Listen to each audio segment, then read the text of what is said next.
Hi guys, welcome back to another video. So if anyone missed it on the last one, the Tokai is now back with me. So it's found its way back. It's funny how things find their way back sometimes, but the Tokai is now mine. So quite a lot of people have asked, because these two guitars are reasonably close in price really, if you look at new for new, what are they like sort of compared to one another? So again, for anyone that missed the Tokai when it returned video, the volume pots have been changed out for CTS and the pickups have been swapped out for some sort of mid-range PAF style humbuckers as well. So if you include that in the price of this, then these two are pretty much pound for pound, you know, the same sort of cost. So interesting to see the differences. I won't go over the full spec of each one because a lot of you have seen both of these separate videos, but I'll just sort of go over some obvious sort of differences.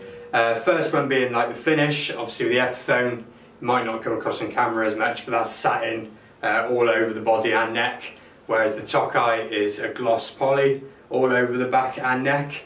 The finish itself, you know, that's personal choice.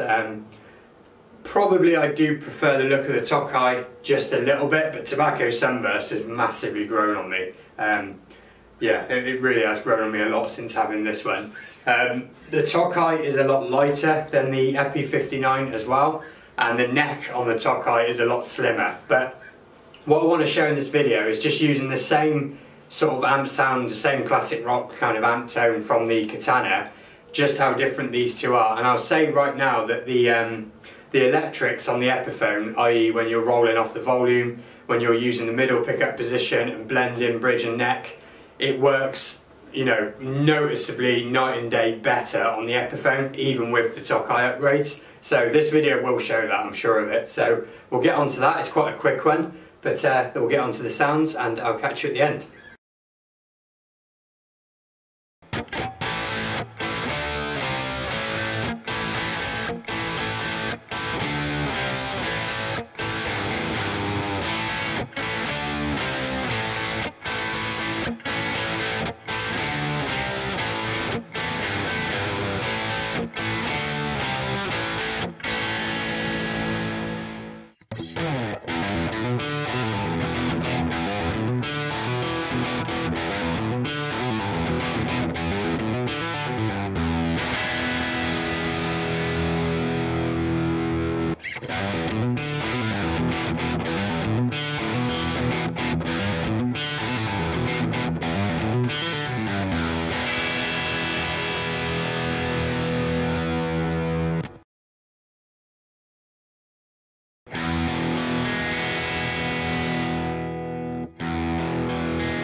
So there we go then. Let me know which of the two Les Pauls you thought sounded the best. And like I said about the electronics, I'm pretty sure that even in the video it will come across that the Epiphone retained a lot more clarity and sort of usable tone, I suppose, when you started using the volume and tone knobs.